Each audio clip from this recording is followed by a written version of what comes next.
How does it feel to still have that love and support? It's wild.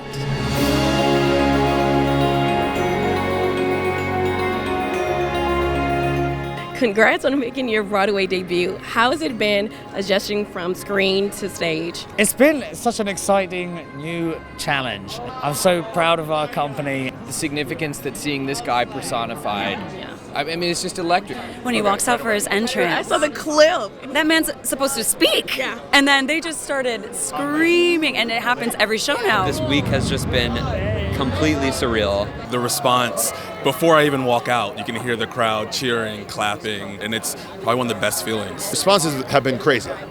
It's been the most amazing week of shows.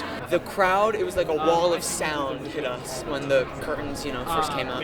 Why do you think after all this time, Harry Potter still has such a huge and a loyal fan base? I think there's just so much magic that happens in the show. It's so heartwarming. I'm really, really excited to introduce a whole new generation of theater lovers to this world and to these characters.